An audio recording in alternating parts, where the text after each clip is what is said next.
Bye.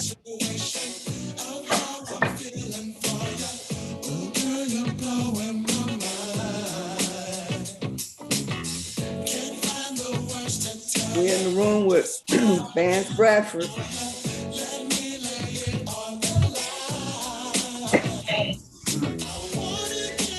I'm gonna let y'all have it. Blowing my mind. So I go change my hat. Blowing my mind.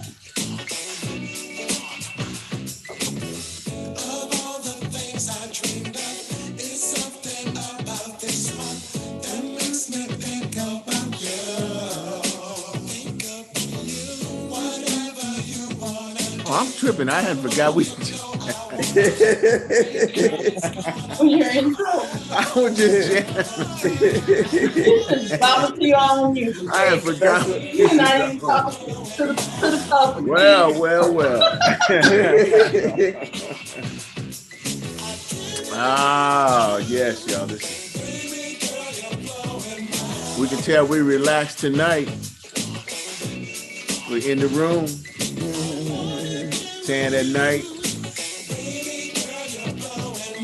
Back for another episode. See what's going on around the country, the world, your city, our city. While Jamie J. Lamont singing to us. Come on in.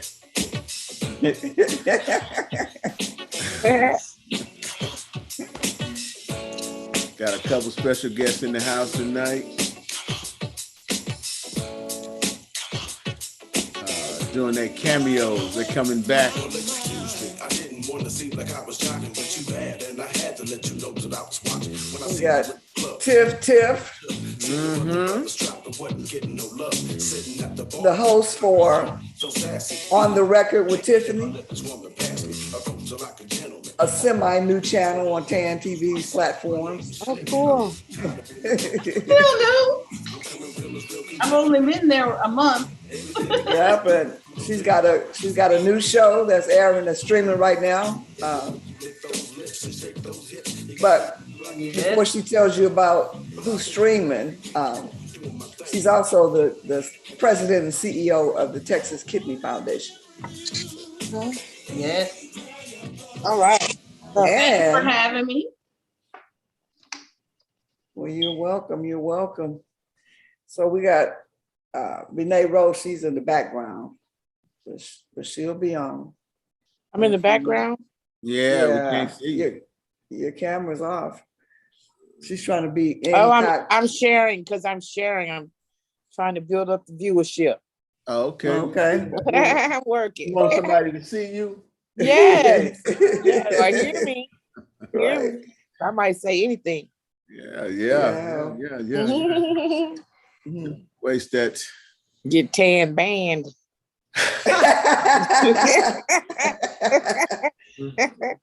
Don't do that. We've only just begun. That's called free press. For sure. So what's good, y'all? Y'all survived the little rain we had? Yes. Yeah, that was a little rain. Yeah. No, it's not what they promised. They talked about thunderstorms and heavy winds and all that stuff. And it rained a little bit. Okay, I love rain. I always think of rain as cleansing, it's new beginnings. And so whenever it rains, I'm thrilled and happy about it. Nice.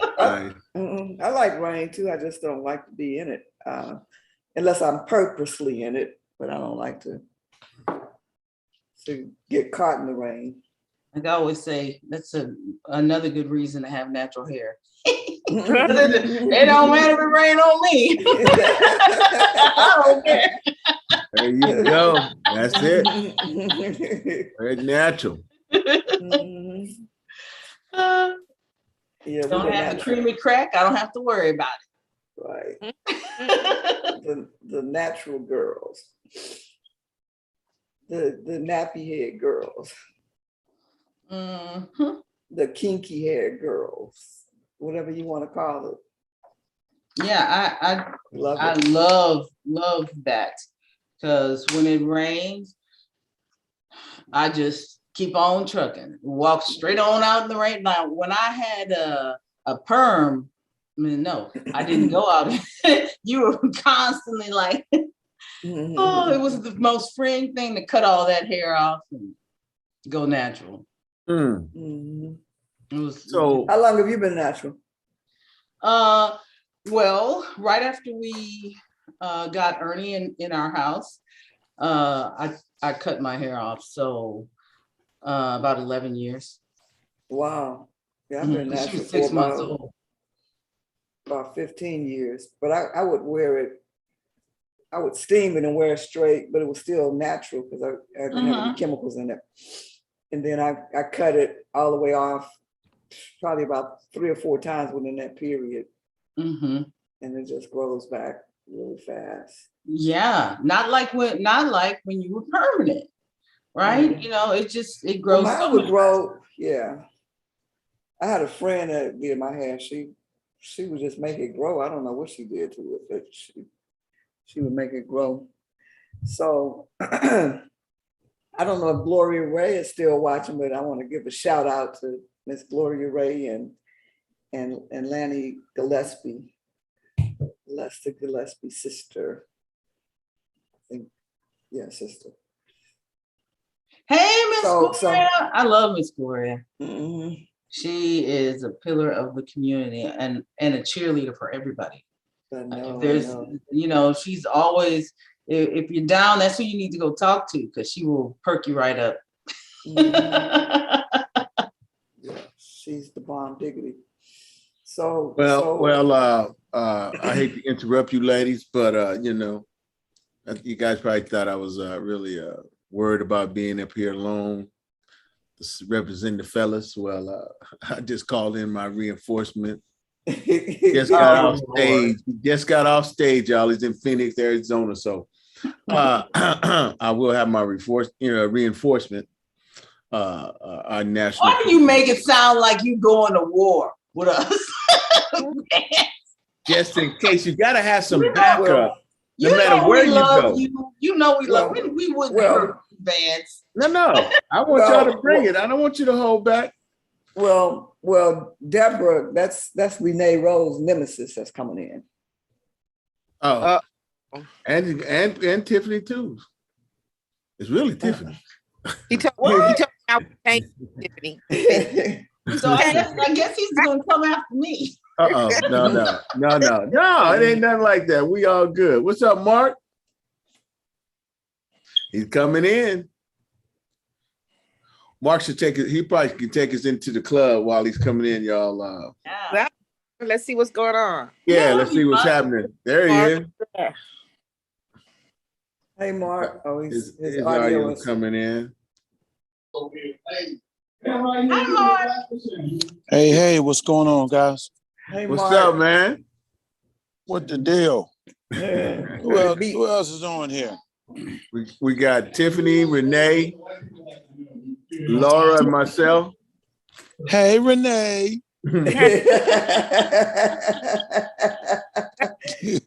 What's up? I'm going to the club. I'm out here in the warm and beautiful Phoenix, Arizona. You can see out this way, that's Phoenix out there, you know. Okay. And it's I say, how's that? We can't see. how was what? You're set. Whatever it was. It was good. It was a good show. It's a smaller club. Let me see. I can go right here. You can see through the window. It's a smaller club, but you can see right through the window. That's the club there, and people inside. Okay. The stage is down. The stage is that way. What's the name of the club, Mark? It's called the Friars. What do they call it? The Friar King. Okay. So it's like a restaurant establishment, and they got a club setting. Club setting with some chairs. Vance, you know how motherfuckers do it. They just make a higher stage and put some chairs in that bitch. And here we go. It's the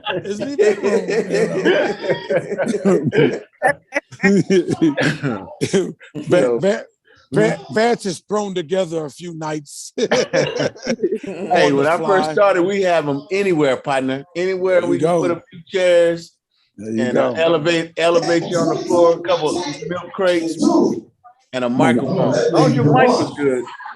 I'll walk in a little bit so you can see a little bit better. Your dog, that's cool.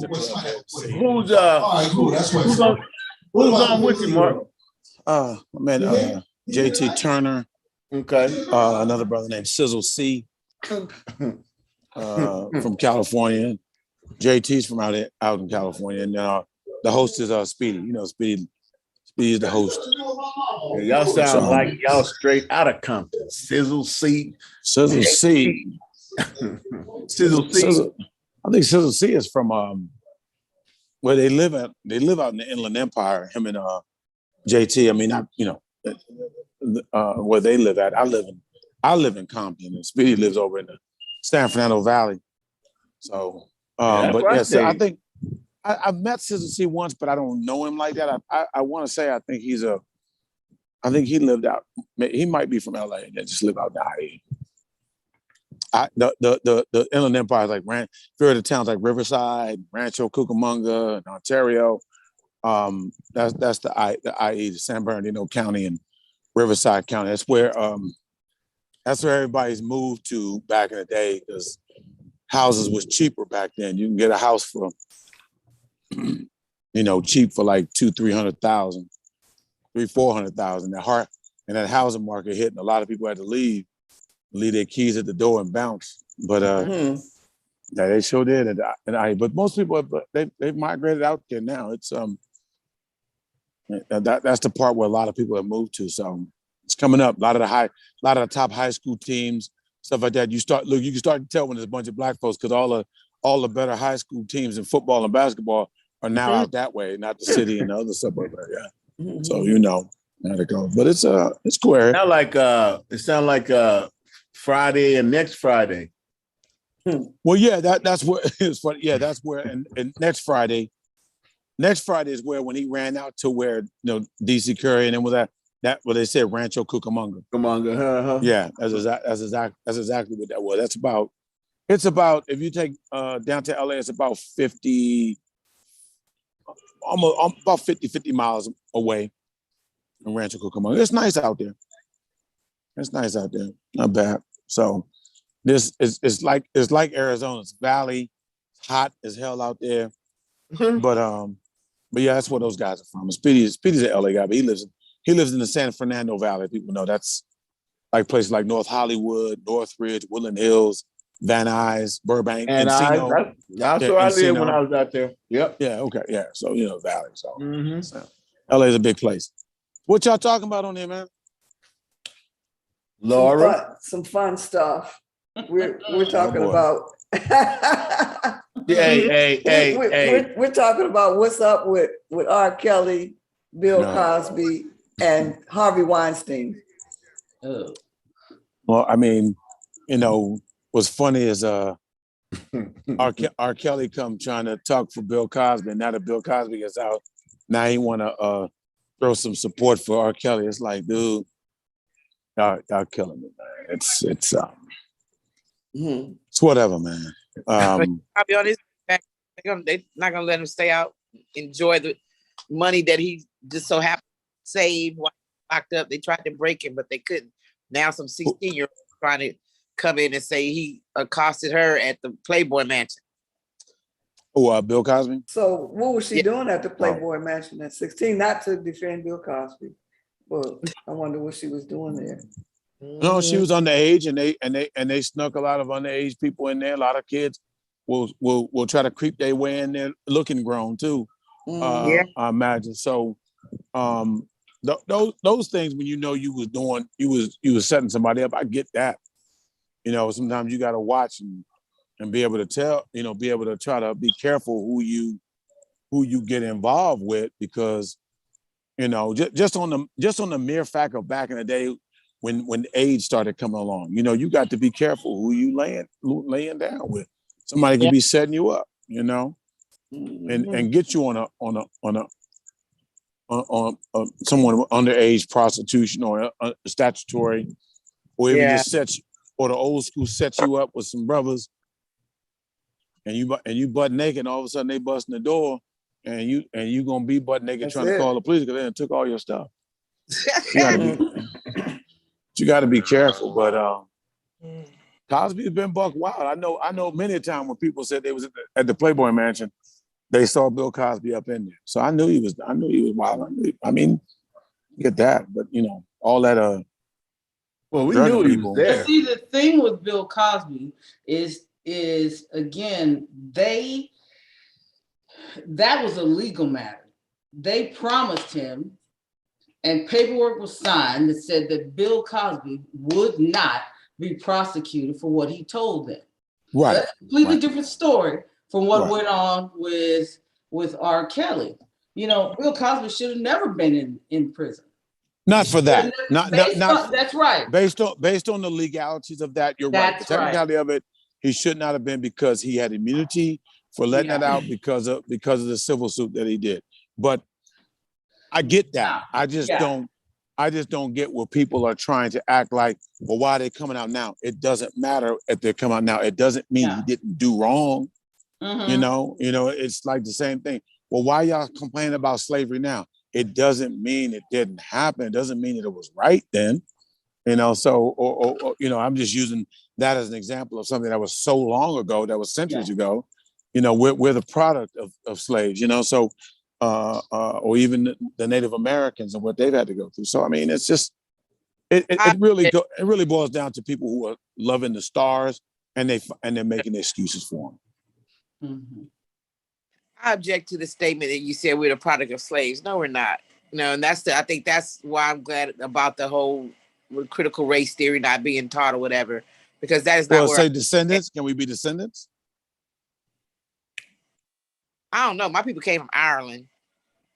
Okay, you look Irish. No, I'm just kidding, because they were slaves. They were bought over as servants. But I got part Irish in my lineage as well. We might be cousins. We very much might be, my love. We might be.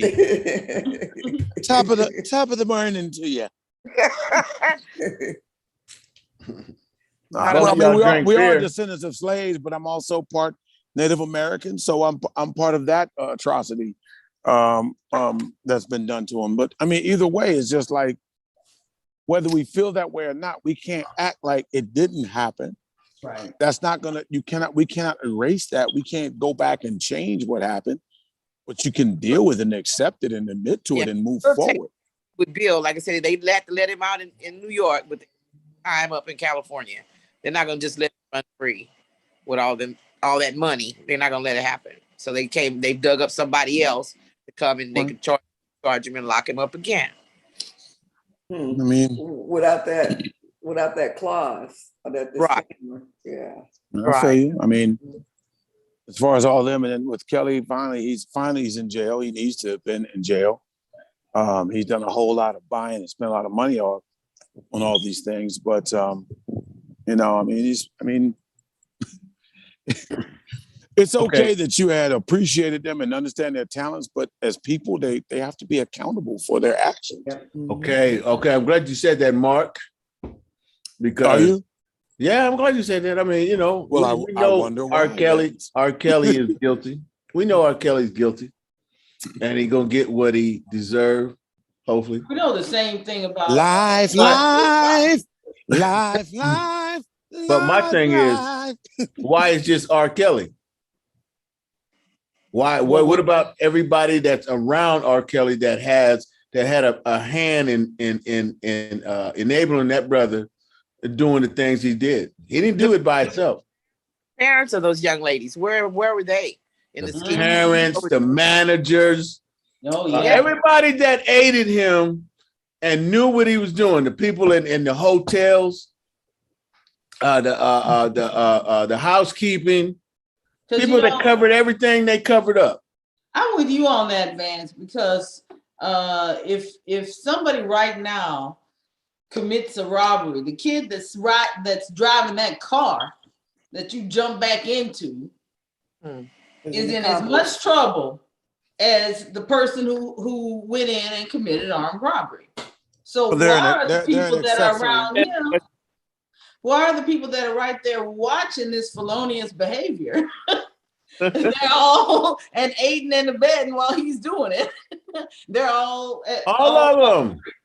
all walking free, Well, including mama and daddy who said, "Oh, let me just send my baby over here Exactly. and get paid. Let me get so we paid get to send my paid. baby over here." or a small fee. well, Mhm. okay. Well, let's go over the plethora of people you talked about here that you brought in. Hold on, I'm googling I'm just plethora. asking. I'm And just even though asking. I made an A in word study, but I'll tell you. plethora. Let's go over the various people that you brought that say that they were involved. So I'm not saying it's impossible, so I don't know. Is there any claim? Is there any claim by any of the victims of R. Kelly that their parents knowingly took them there for the fact of allowing him to do so? Now, I'm not saying they don't. I'm just saying that's what you would have to show. That's what first would have to have been claimed, and first would have had to been. If there's any parent that sent their kid into that den of iniquity, knowingly doing so, or either, I mean, if anything, if you put them in there in that situation, then that's reckless or negligent behavior.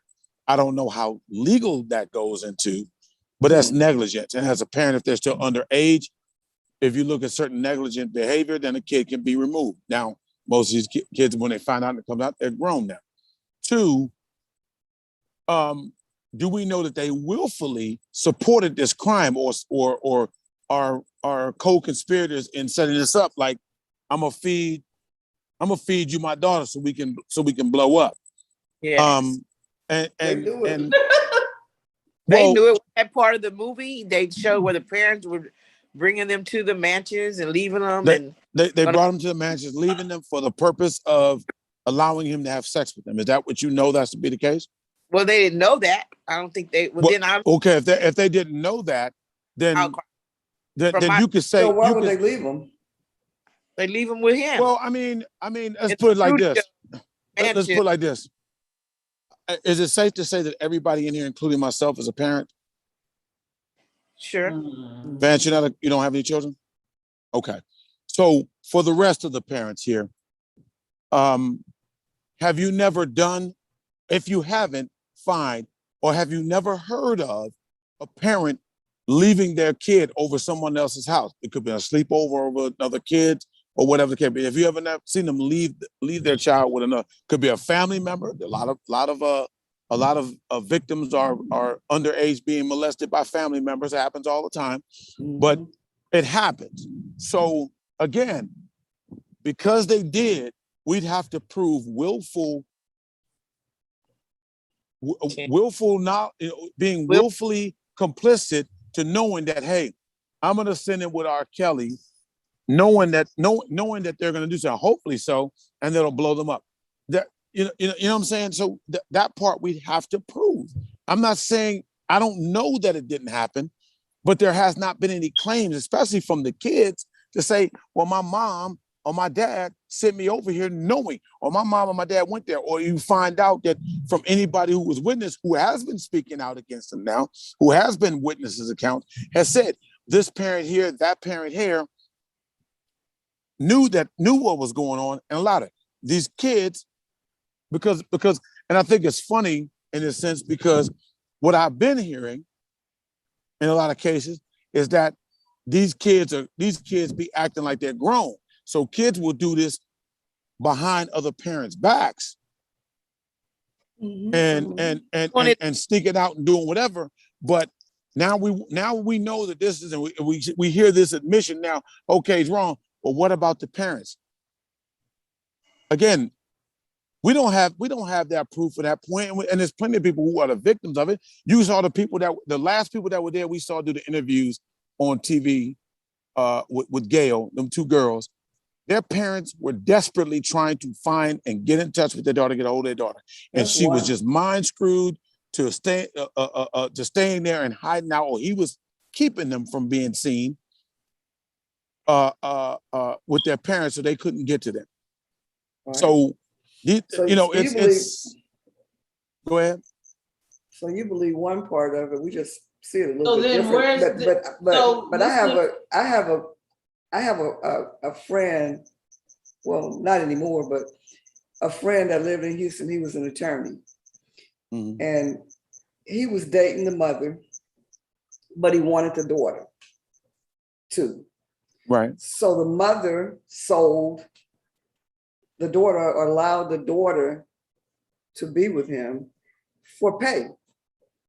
And so she kind of pimped the daughter. No, there's no kind of about it. She exactly did She that. did. She pimped the daughter. What kind of mother is that? So that she could Not get a good one. she could get money, but he ended up getting in trouble for that, and so did she. There you go. So there we have that conspiracy of or conspiring together, or planning and plotting together to do so. I just feel a lot of times when we keep hearing this about R. Kelly, then there's a but. But what about them? But what about them?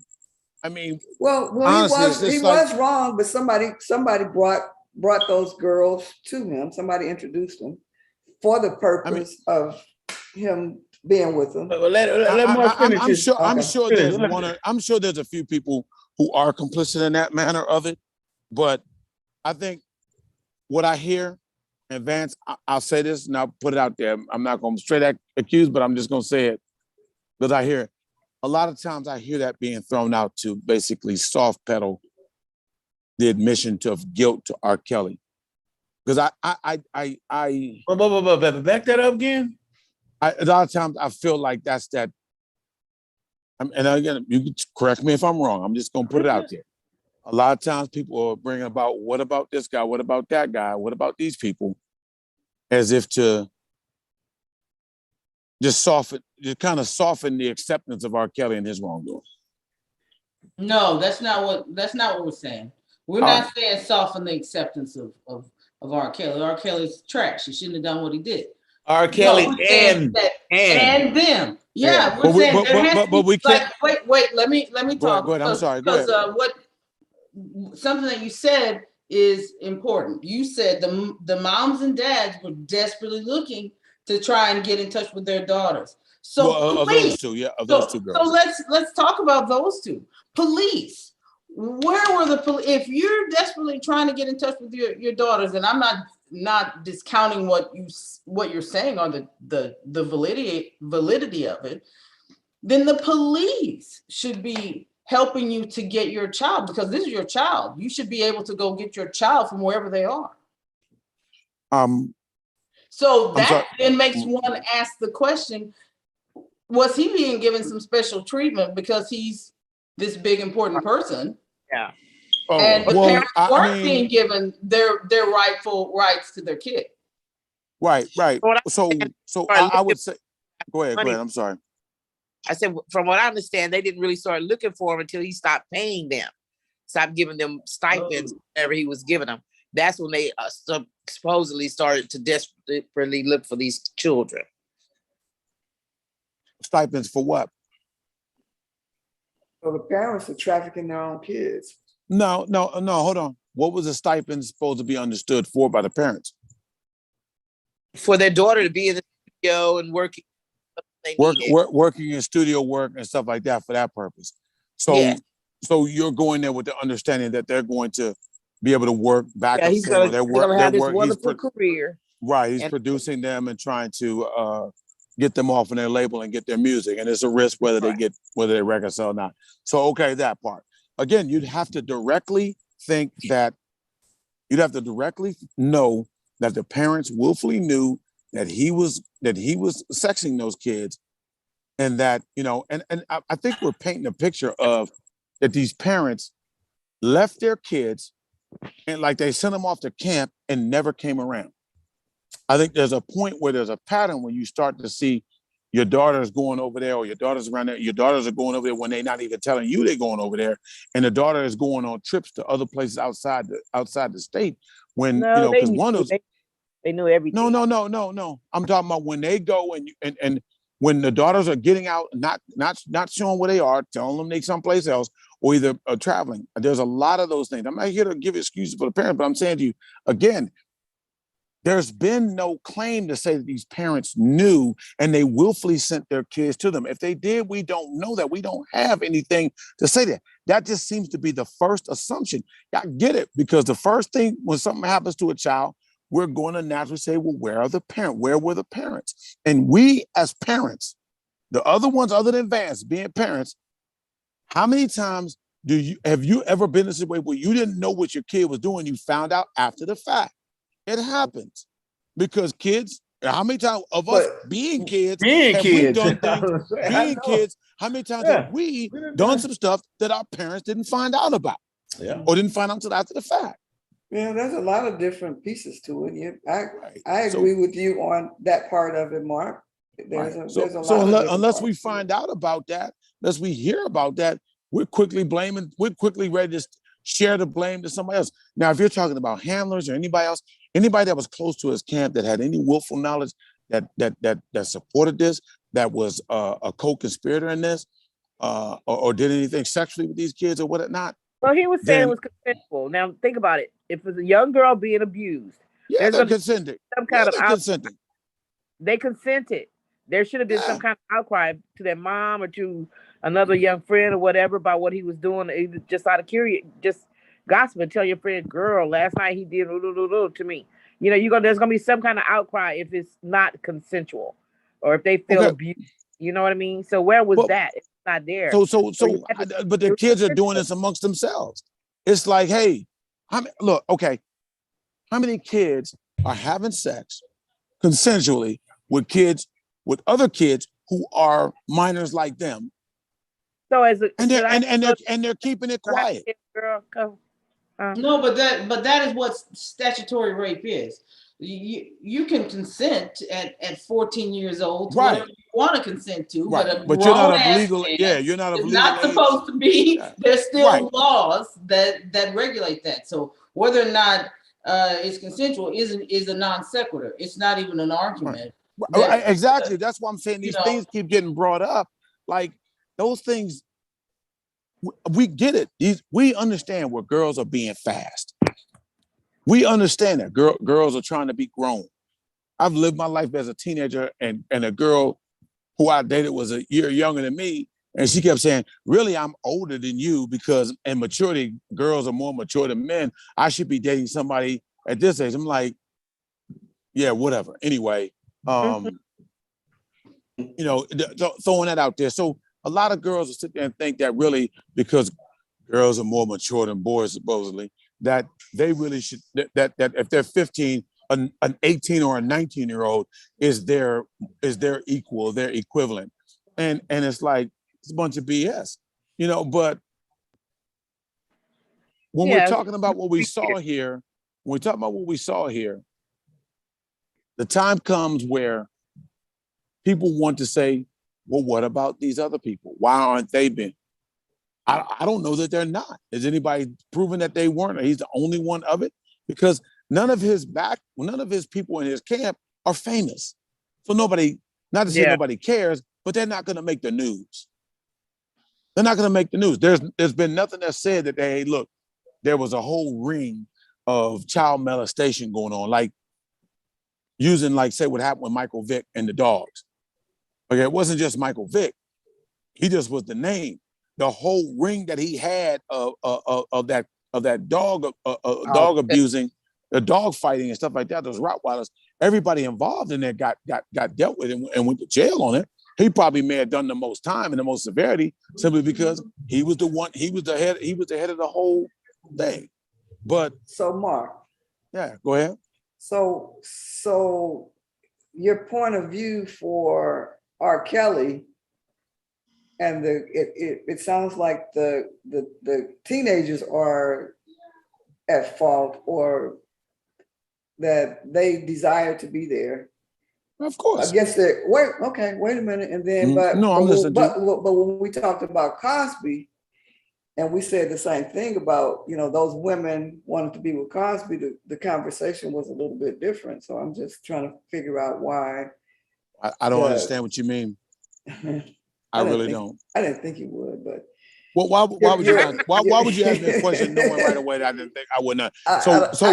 Okay. So now I'm being okay. I'm gonna be this because I wanted you to further explain. But if you're saying that, you think I will. So tell me somebody that went there willfully said, I want Cosby to drug me and have sex with me while I'm incapacitated. Do you know of that? Well, who says it was Cosby that did it? You're in who owns the Playboy Mansion? That's the one that should have been. They would probably had the whole drug staff to pass out the drugs as the young girls came in. So who's to say he actually? I don't know. That's been the accusation. There's nobody been, as far as the many women that says that this happened at the Playboy Mansion all the time. There's been situations that's happened at his home and other places that he's been to, hotels. So I'm saying to you, what is it specifically about Cosby that you're saying that the women came there to do what? The women came, you know, what did they do willfully that they're claiming that they end up now claiming that was done without their consent? It's claiming, yes, they claim. They're lying. So they're claiming that he drugged them with a pill without their consent. Correct. I mean, they're claiming. Okay, and you think that's in question? No. It's true. No, I do. Because if you look at the pictures, look at all the pictures when he was I Spy and all that back in the day, surrounded by all these white women who were desperately wanting to be with him. They probably, you know, just like they say, you want a drink, you want a pill, same thing, same concept. But now they're all offended and want to cry rape. I don't understand that. So the teenagers I really don't. The teenagers are at fault because they willfully went there, but the adult women that went after Cosby, they're not at fault. I don't understand what we're comparing here. I guess I really don't understand that. I don't understand why that's being brought here. I'm not questioning. I really don't. I don't understand why I'm not giving one person or any other pass over the other. Okay. Wrong is wrong, and if you did wrong, you did wrong. That the fact of the matter is that if so, let's be point blank. I'm not famous or rich, but I'm a comic and I performed and been places, and I have had my come ups. Okay, I've had my come ups with women who were willfully willing to go back to the hotel with me after the show or be with me after some point there, and they were there. They're grown, they consented, whatever the case may be. I didn't have to drug them. I didn't choose to drug them.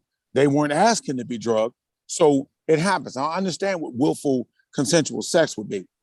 I'm saying to you, if somebody says, but I've also had females come over or hang with me after a show, and nothing happened.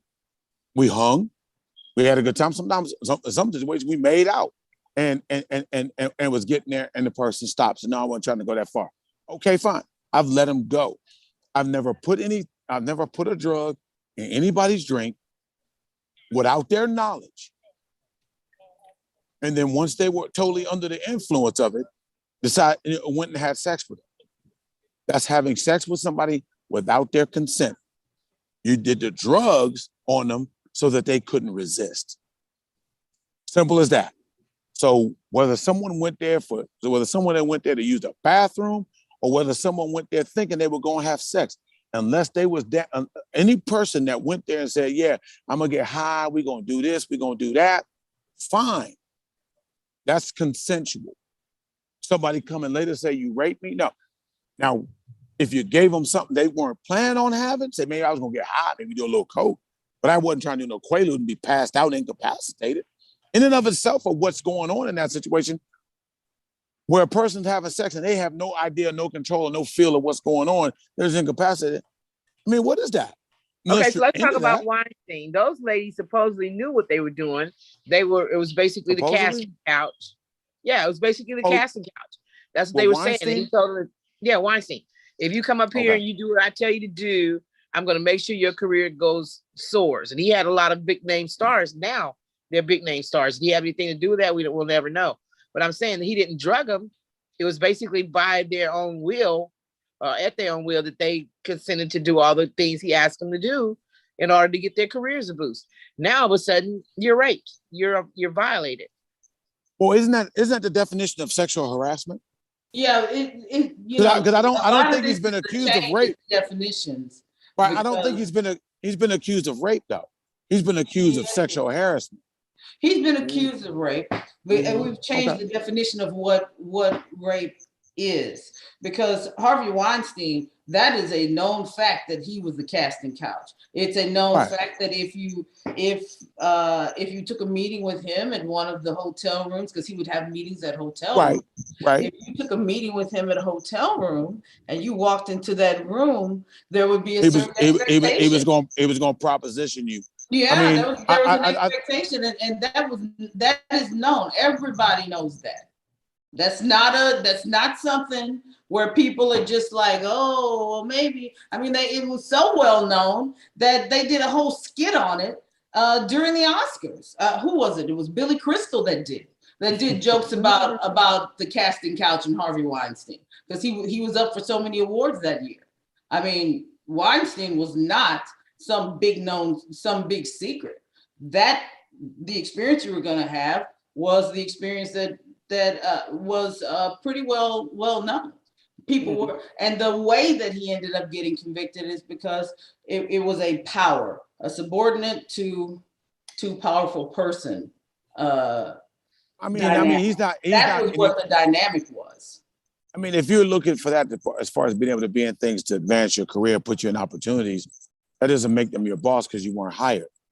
I think the thing is that you knew that they might want to cash you. I'm the way that he was convicted. I'm kind of right, Tiffany. Right. I'm sorry. Right, Tiffany. I don't mean to cut you. I'm just answering. Forgive me on that. I don't mean to be rude. Okay, so this is a little perplexing as well. So are you guys saying that the women went there knowing that the only way they was going to get a role through Harvey Weinstein, that they was going to have sex, and they obviously went there to do so? Give him a massage and whatever else he told them to do. Okay. And when he opened the door in his he was known for things you had like to that. assume. But it was still wrong. He was known. So he was known for that. So let's look at a scenario here. You got some women who become stars. They went there, took a meeting with Harvey Weinstein. Now, go over a little bit. Took a meeting with Harvey Weinstein. He pushed up on them, propositioned them. Either some consented or felt pressured that they had to. Because some of these folks will do that and feel like, well, I feel like I had to, and that's part of it. You go, really? But there's some people that want it so bad that they're willing to do so. And a lot of them aren't claiming any foul play because it was like, whatever. Some people was like, he pushed up on them, put a lot of pressure on them, and whatever the case may be. And they made it other ways, and then they called him out on it. They also didn't say much of anything because they felt pressured. And there's a lot of women that didn't say anything about the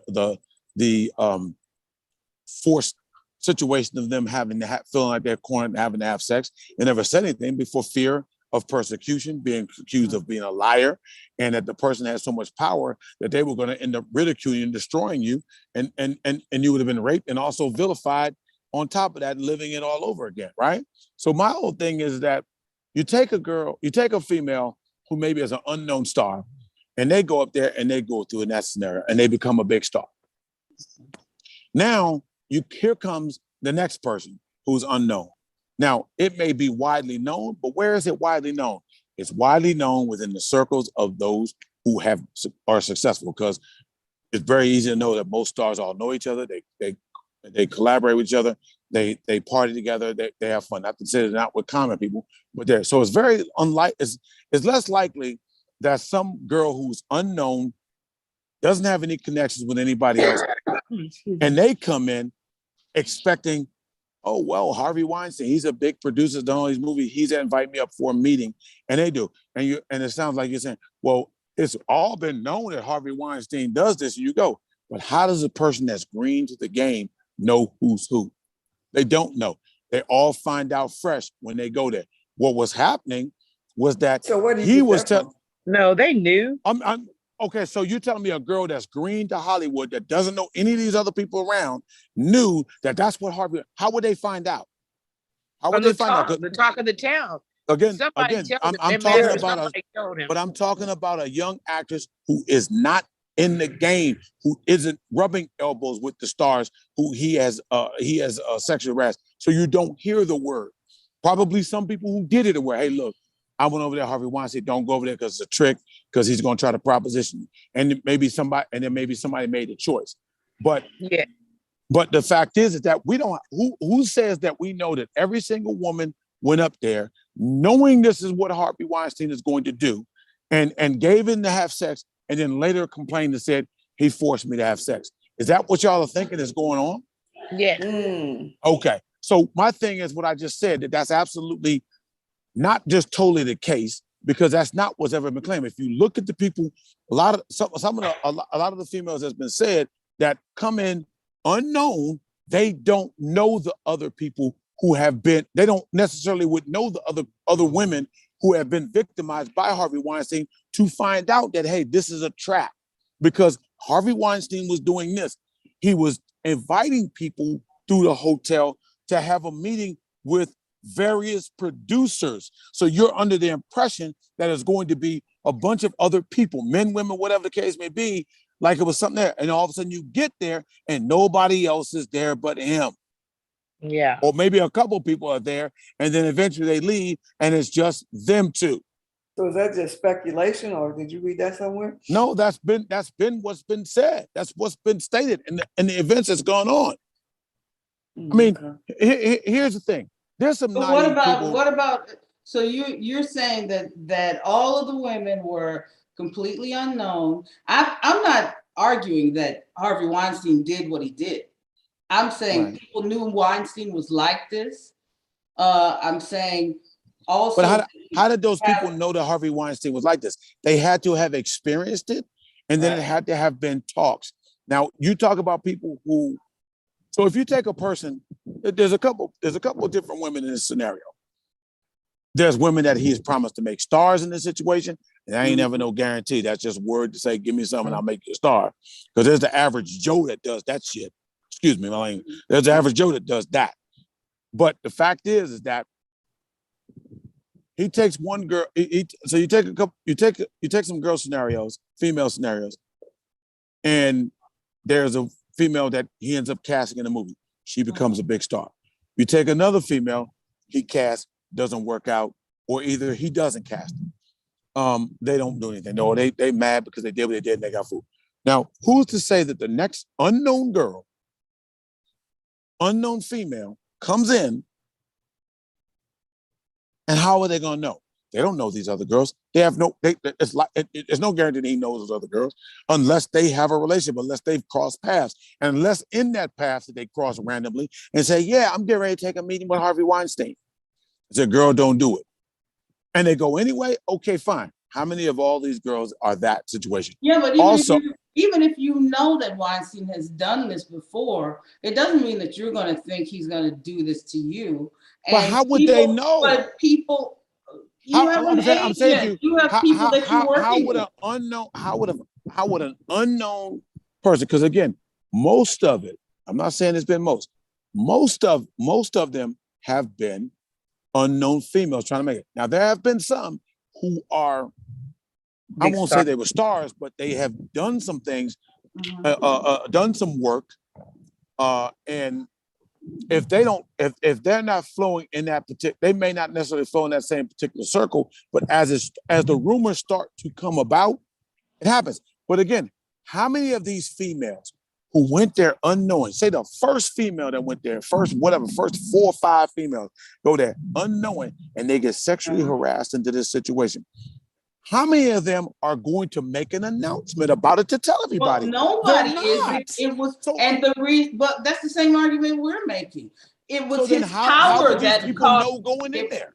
It was his power that caused him to be able to do what he was able to do. Okay, so then that's why we changed the definition of rape, because he had a level of power that these women didn't have. So even if you walked into that room, had no idea that he was going to try to proposition you, and he did, and you felt like, okay, I got to do this, you're not going to make an announcement against Weinstein right off. Because you don't want to ruin your career.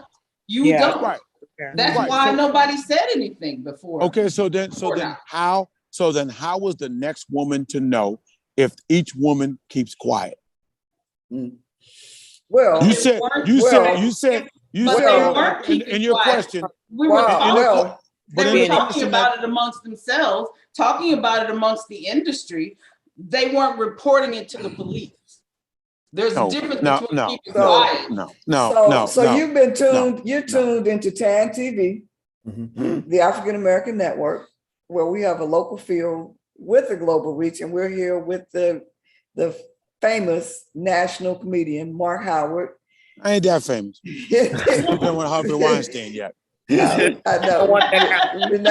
Renee Rowe and Tiffany Jones-Smith, and we have Renee. Why you crooked?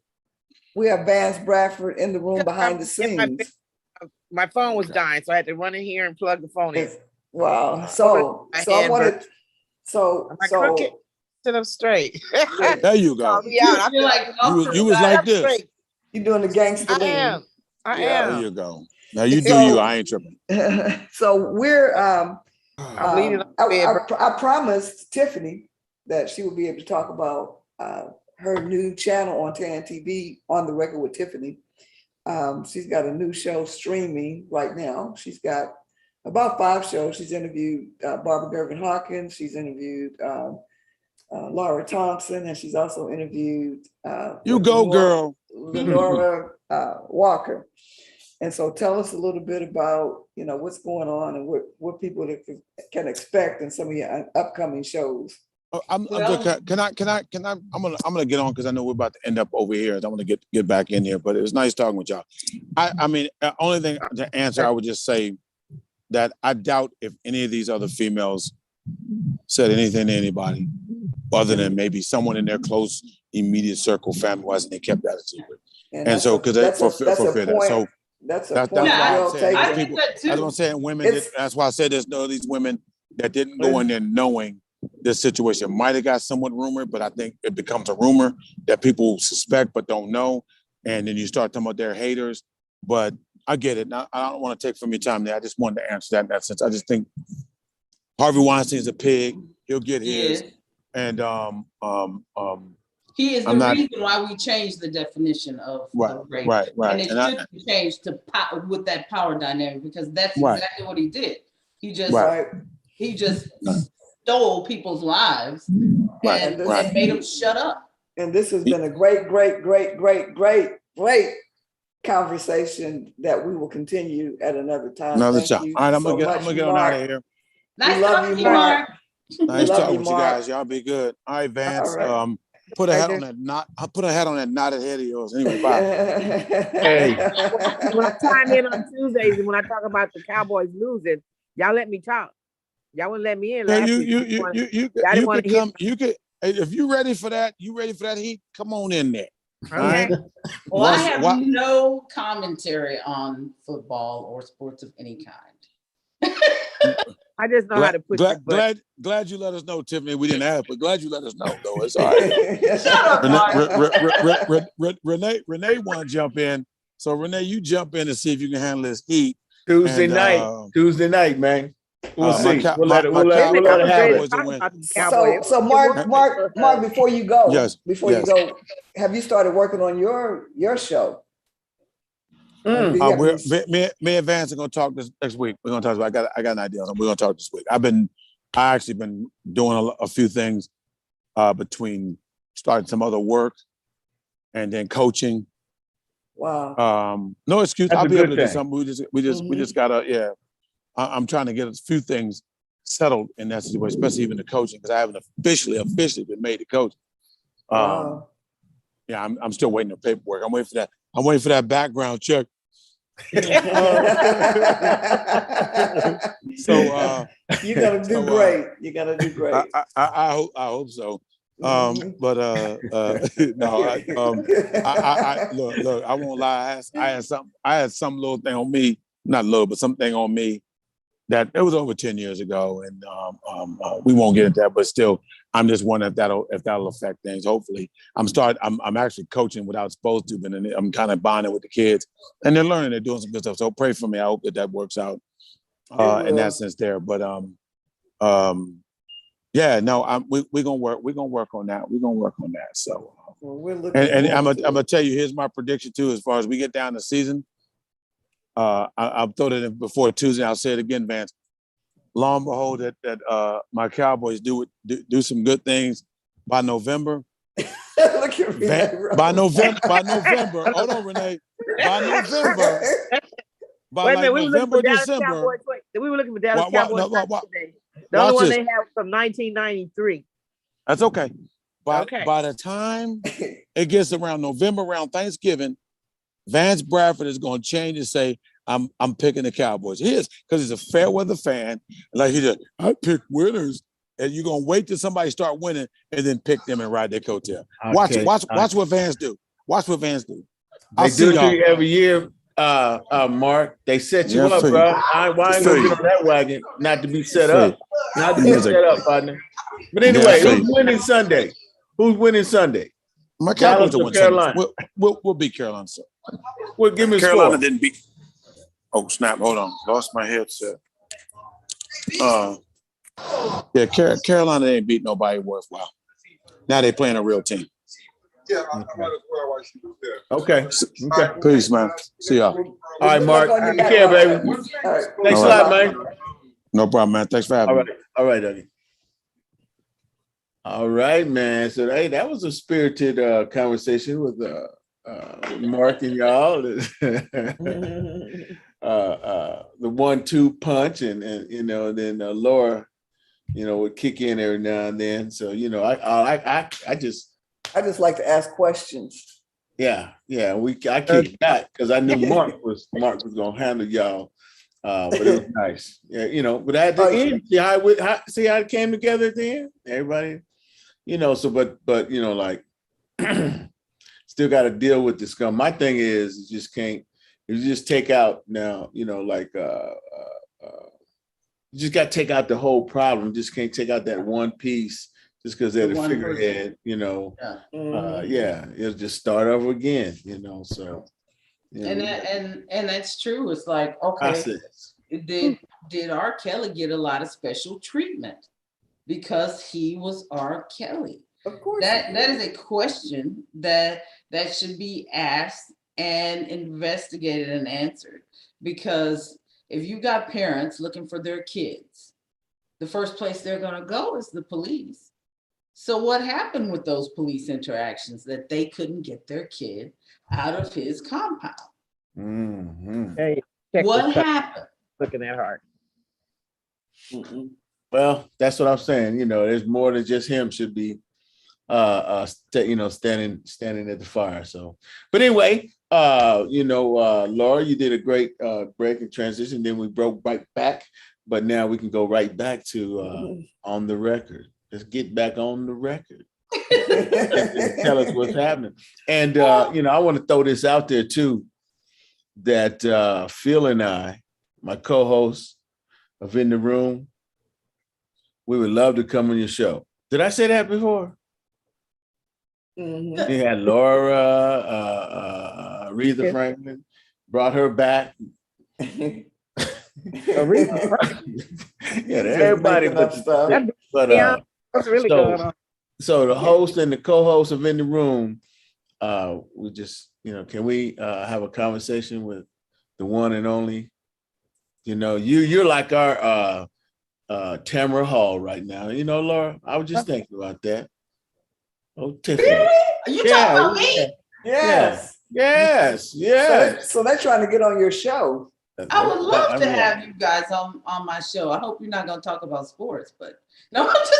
No. So we're gonna have a production meeting, of course. So we especially with my co-host, man. You would love my co-host, so we'll get that together. Okay. Yeah. He might be watching us. I don't know. Well, that would be a great episode. Okay. Well, we'll talk about that later. Then you can go ahead and talk about On the Record. Go on and get your plug going. Well, we have a few people coming up on the record.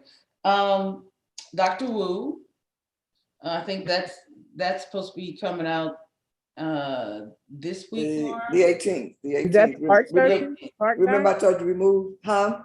Is that the heart guy, Dr. Wu? No, Dr. Wu is the director of Metro Health. So the local health department here in San Antonio. So and she's been really active with trying to get those who are vaccine hesitant vaccinated. But they have a lot of wonderful programs at Metro Health. So we got to talk to her and I got to listen to her view on the vaccination, and she was very interesting. And then we have Free Texas, Leonora Walker. Okay, Leonora Walker is— and that's streaming now. That's streaming right now, and she is a little ray of sunshine, like a total beacon of hope for stopping recidivism, because that's what what again?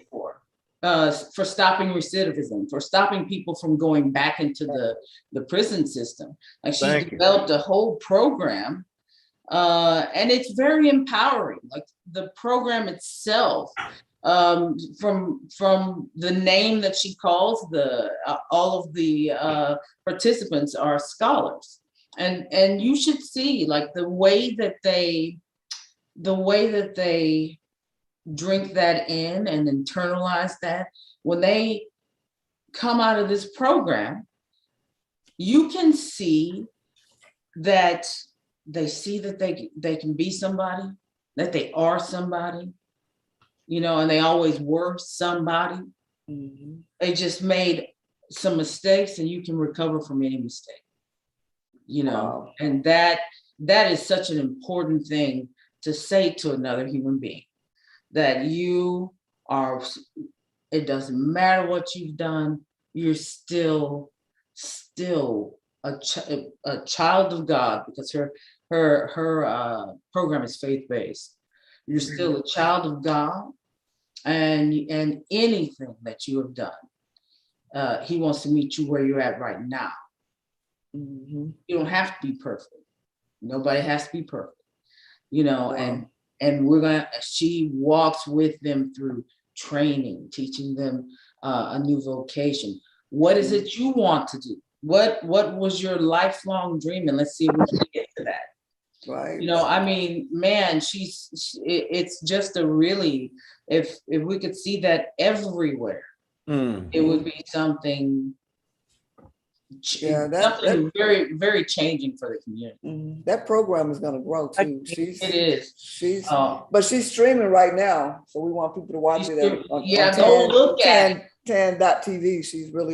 She's really awesome. That's one of the best interviews I've seen. She's a natural. She's passionate. She's young. And she's beat a lot of things. San Antonio? Is this San Antonio or? And you know what? When I first met this girl, I don't know where everybody else stands, but like for me, I'm a Christian. So when we were in the same room, and it was like, you know, everybody, when we talk about Christendom, we always talk about the Holy Spirit, and Holy Spirit that lives in you, lives in me. The Holy Spirit that lives in me was just yelling that there was, I mean, it was like the two of us just met. And yeah, dude, it was the most wonderful thing, because every time we see one another, you know, it's a joyous reunion, faith-filled reunion, you know. There's something about her. You will see if you go and watch it. Go watch it. Yeah, so watch it on TAAN.TV. And so Renee Rowe, I wanted you to talk about your breast cancer awareness event when you come back in. But I wanted to congratulate Tiffany publicly too, because the Texas Kidney Foundation got a donation from Bear County Commissioner's Court, presented by Commissioner Tommy Calvert from Precinct 4 for $50,000. So congratulations on that donation. Thank you. And you know what their backing is, I was telling Laura this,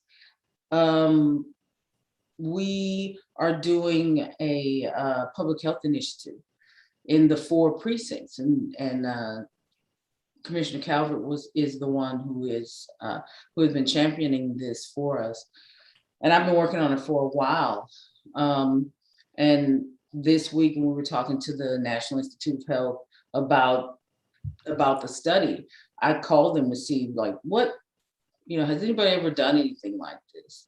And they said that this is the largest public health initiative that they've ever seen in one county.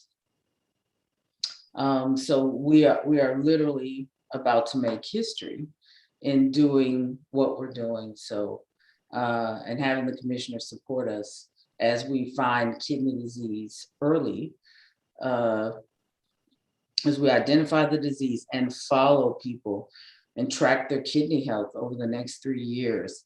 It is something amazing because, y'all know I've lost 12 family members to this. So I can't save my family, I can't bring them back. But we can stop this in everybody else's family. And to have him support us like that, that's a big deal. So yeah, congratulations. Thank you. And you were there with me. Yes. And I didn't cry or anything. I didn't cry, y'all, because I'm a crier. So, and I didn't. She did when she got in the car. She did. And then I actually did. And there's a little competition in ratings on TAAN TV for the shows that we have streaming. So On the Record with Tiffany was #1, but Tiffany, your ratings dropped just a little bit. Shut up, you're not right. But once they see that story with Leonora Walker, it might pop right back up there. But Vance has a couple of shows that he produced. Set It Off, Senior Style, is ranking #1 right now. And then number congratulations, Vance. No, not me. Not doing. Congratulate the ladies. They want it. Charlene and Dr. Charlene Smith, Dr. Betty Harris, and Carol Abrams. Carol Abrams is out of Florida, and Dr. Harris and Dr. Smith are from here in San Antonio, but they live here. So their deal just went up really high. I don't know how, but it did. Yep. People like it. And then #2 is Dr. B's Buzz. That's another one of Vance's productions. And that's ranking pretty high. I checked it tonight, Tiffany, before we got on the air, and yours is scooting back up. So it's like, all right, it keeps flip-flopping back and forth. Well, I want every single one of them people to keep watching all of them. That's exactly what I was getting ready to say. Because that's that just proves that TAAN TV has something for everybody. We've got some eyes on it. And if it wasn't for y'all, definitely want to give a shout out to Dr. Bridget Bailey and my I already gave my co-host a shout. I always do that, Mr. Philip Townsend, but for Dr. B's Buzz, the work that those two are putting in on Dr. B's Buzz is great too. So and they were featured on. Yeah, you set the standard though. You know what I'm saying? She went on, so hey, everybody, and the great thing about it, all 3 shows and the talent that's on it is top quality. I mean, everybody. I think that too about Dr. B's Buzz. Man, there's something. She's just very calming, and she understands there are nuances that go on in our lives as African Americans that must be addressed. especially in the world of mental health. You know, I was talking to her about my own personal matter with my kids, and just the nuance of understanding that our Black children are dealing with high suicide rates, and with being accosted in ways that are mentally taxing, and are unique to us. Like it's wonderful to hear somebody that can see that, you know, because when you're having this very same discussion with someone who is not African American, they don't see it. An entire aspect of what you are dealing with is completely left out. So, you know, kudos to you for producing that and for having her on, because she's giving a voice in a way that nobody else has. For us. And her and Phil were on WOAI and Fox on Monday. And they did a really good job and talking about this show. And then we had an opportunity to stream Joe Webb's funeral today, Joe Webb Sr. And I was looking at the stats on that, and it's crazy. It was 3,500 something minutes that it was viewed in 3 hours. So that's wow. So that's crazy. But he was such on Facebook and on YouTube. He was such an icon nationally and in San Antonio. So yeah, the funeral was pretty impressive. And the public figures that spoke did a good job, you know. So it was, you know. Your friends, the Cisneroses were there. And I know Mary Alice sent me a picture of them there and you know, said some things about it today. Mario Salas was there. He's a former councilman and an activist. Who else was there? Tommy Calvert was there. And then his dad did a little speech, a commentary. And I'm glad his dad is feeling so better. It was a recording, so he played that. And Jalen Rodriguez spoke, the city councilman for District 2. So that's he did a good job too. Yeah, he did. Jalen is coming into his own in that. Yeah, he did a good job. He really is doing a great job. I think he came in doing well. He just, people just didn't know him, but he's really very, very candid and kind of in tune to what's happening. Yeah, and you from can a younger see perspective. Because he's not afraid, you know. That's right. That's the thing that is so attractive about him, is that he stands up. He doesn't bite his tongue, you know, and he's really for the people. He's there to serve the people, doing exactly what that job is meant for him to do. Well, right now, because he's gonna have a meeting with. Yeah, they you know, hey, let's hope. I mean, because politics is rough, it's tough. Yeah. And it can make an honest man. It can make an honest man crooked. So it's the temptation, the ways of. I mean, sometimes it's like, hey, you got to go that way. Well, but I'm gonna tell you, it's always part of the game. It's always a compromise. It's like, let's hope. Yeah. But I'm gonna tell you something. That may be true. You might give somebody something, but then you gotta have the smarts to ask for something too. You know, you gotta, it's give and take. It's not.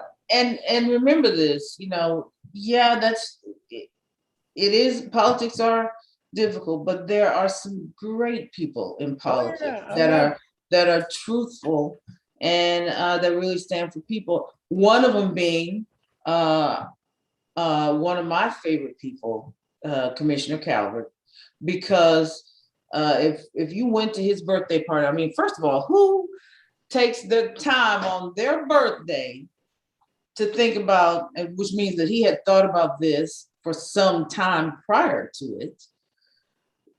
Who takes the time to give out checks to everybody else? He gave out millions of dollars. He gave out somewhere around $75 to $100 million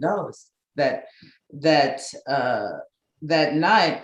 And all I could think was of that phrase, you know, we are our ancestors' wildest dreams. You know, could our ancestors have even imagined that one of us would be able to hand out millions of dollars? That one of us would be able to stand and direct the activities within a community, you know, and he takes that really seriously and really is as honest as one can be. That's beautiful. In doing so. So every time I look at him, I think this could be a president of this country one day.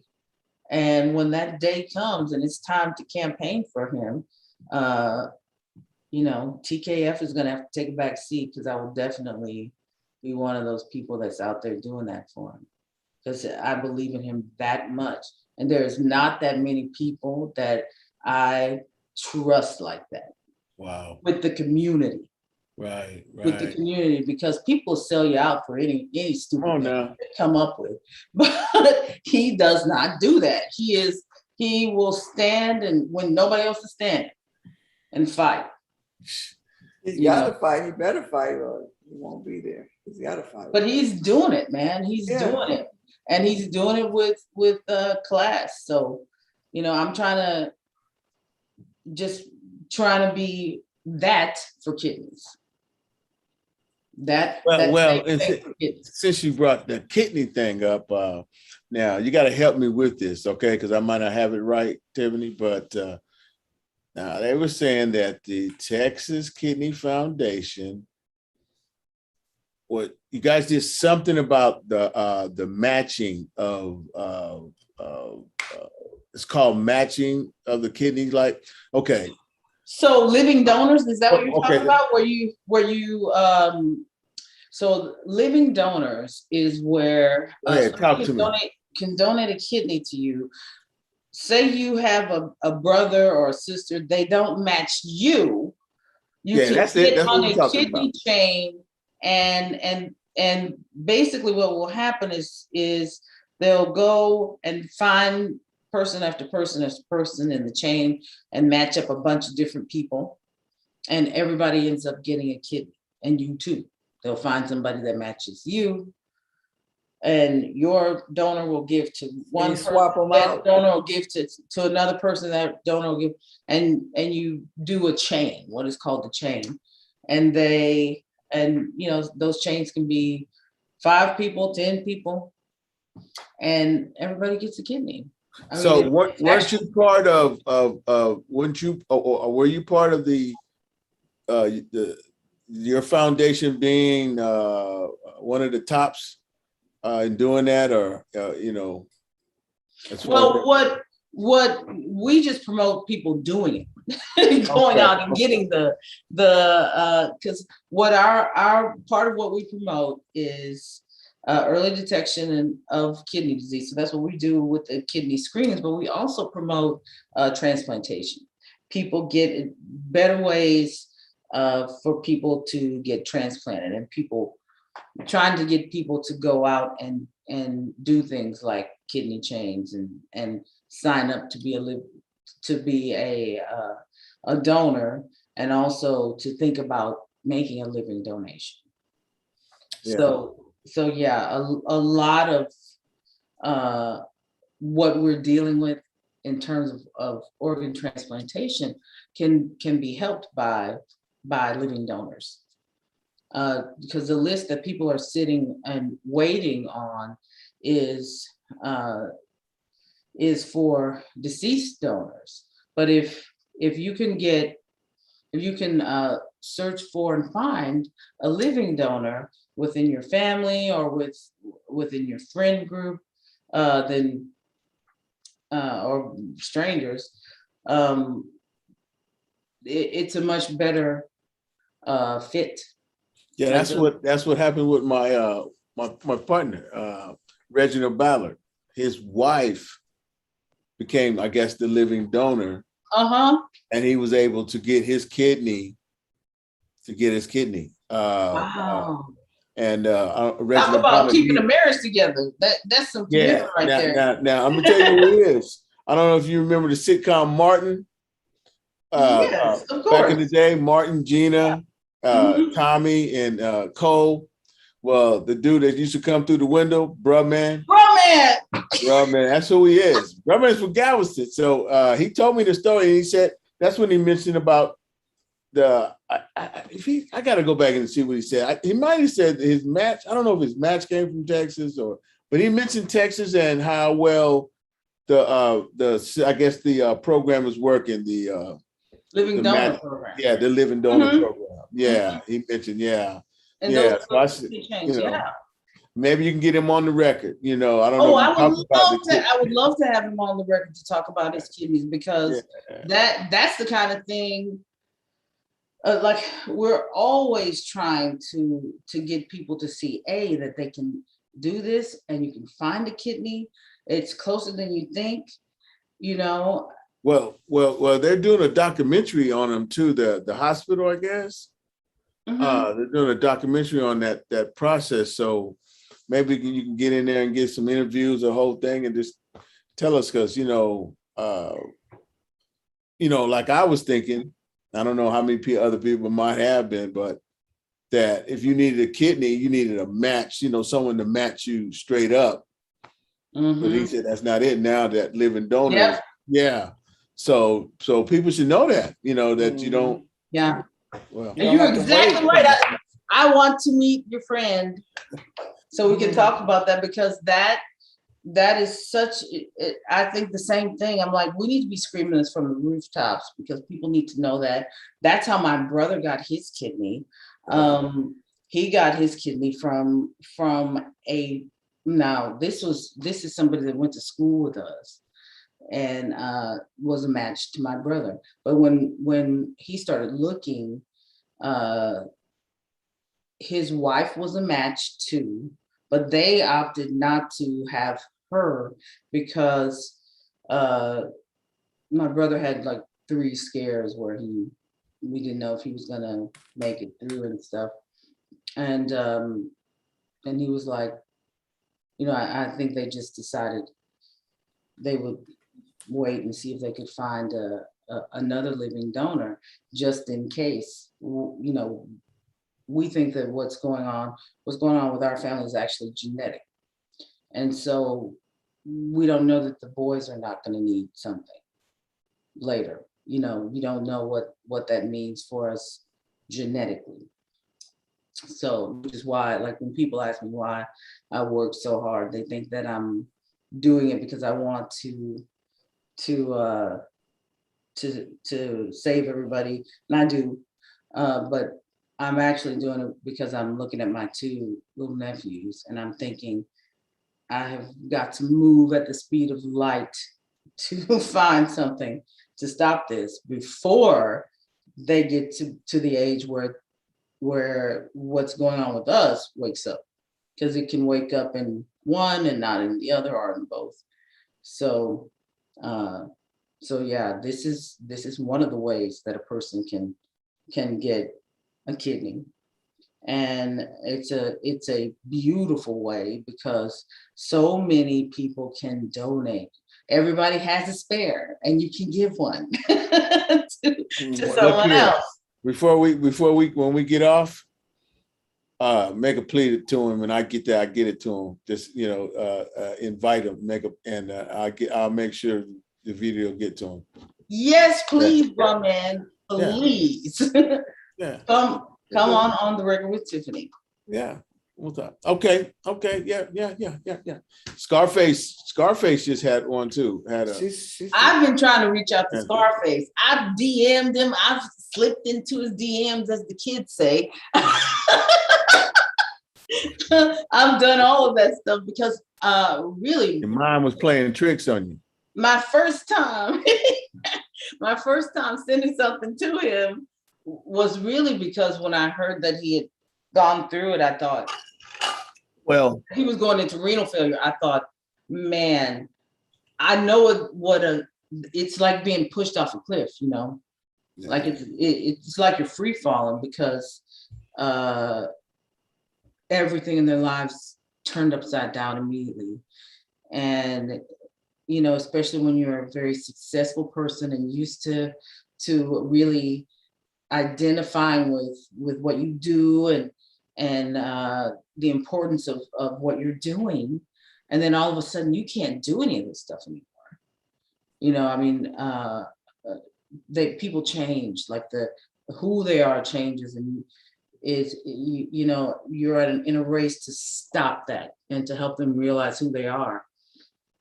So I thought about that, you know, when I saw that he was going through that, and I said, let me send him something, but he doesn't know me, so he wouldn't know that I was actually being sincere about it. You know, I'm sure that he's always dealing with people who are crazy that are calling him up. But I thought he's gonna need the support of people who understand what he's going through, because this is much more difficult than anybody ever talks about, you know. So I'm glad he got a kidney, and that him and his family. His son. Yeah, I saw that. A living donor. Another way that we should be talking about living donors and how we can help each other right there. He didn't have some benevolent benefactor from someplace else. Well, Right. I think you know Willie D, his partner. I think they're gonna do a podcast, so you might not get the first story, but you never know, Tiffany. You just never know. I would love to talk to Scarface because I was like, brother, I understand what you're going through. He's the president. All right. So Laura, Yes. what are we tuned into what? TAAN TV. Where we have a local feel and a global reach. And it's the African American Network, and it's TAAN with 2 A's. So TAAN with 2 A's. Check out On the Record with Tiffany on all of these platforms, 5 different platforms. Go to TAAN.tv. That's TAAN with 2 A's to register. Watch it for free. And you can also download apps on Android and Apple devices, Amazon Fire Stick, and on Roku. So you got a lot of options to watch On the Record with Tiffany. And she's on Salem Broadcasting. That's right. I'm on Salem, which is one of the most conservative radio stations broadcast groups in Texas, and our reason for being on there is to make sure that our perspective is seen and heard, and that we share information with people, so that factual information, so they understand we're more alike than we are different. So where can they watch it, and where can they hear it, and when can they hear it? They can hear us at 8 p.m., 8 to 9 on Thursdays on 9:30 a.m. The Answer. All right, you heard it first. Well, you might not have heard it first, but you heard it on TAAN TV, the African American Network, where we have a local feel with the global reach. And On the Record with Tiffany has also been featured on Fox and WOAI. And you might see her again on there too. So you never know what's happening with On the Record with Tiffany streaming on TAAN TV. That's why you got to tune in. That's why you got to tune in to TAAN TV. Right. Please do. So what's next up, Laura? What's next on the agenda for TAAN? Shoot. You got a lot going on, Laura. We got a lot going on. Go ahead. We got a story coming up Monday about the Wheatley Heights Sports Complex. And Dr. Sharon Crockett Ray and Dr. Kenneth Kemp are going to be on, one is going to be on Fox and one's going to be on WOAI on the midday shows on Monday to talk about their gala and about the Wheatley Heights Sports Complex, one of the gyms on the east side, the only sports complex of its kind on the east side, and the first. Wow. So They got a big check, didn't they, from Bear County? Mm-mm. They might have. I think Well, they did. Well, they were funded initially by Bear County, so Yeah, I think They got- I think they were funded but by. they were, but that was like 9 years ago. Oh, okay. Yeah. So what else? What else is happening, Vance? He's got sports talk coming up on Tuesday. Tuesday, right. You know, it'll be after. We'll see if it's another Cowboys victory. I had to, I show them love. They last week I had to show them love. They play good. Now Dak, I really want Dak to succeed because with all he went through, with his injury and trying to get his money from Jerry. So he finally got his money, and he's playing exceptional. He almost got picked by me to play him on my fantasy league. But What happened? He said he almost. Why? Almost. That's just it. I went with somebody else. Yeah, we get it. And I'm not going to reveal who it is, but This is our Cosell voice. yes. But so Dak and the Cowboys are doing great. Now Zeke is starting. And like Mark said, Mark thinks I'm a closet Cowboy fan, but I just like ribbing them because they get set up every year. Every year. Daphne, all y'all they get set up. 70s. They be so hyped. They get on a little streak, win about 4-5 games in a row, get on the streak, and they think they're going to the Super Bowl. No. Don't even make the playoffs. Yes, ma'am.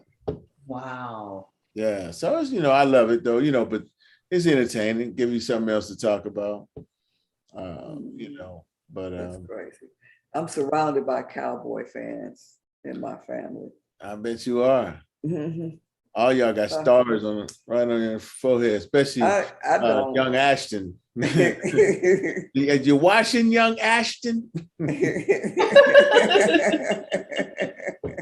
He probably right now painting his star on his head right now. Getting ready, making sure it's perfectly right in the middle of his head. Well, his dad was a big Cowboy fan.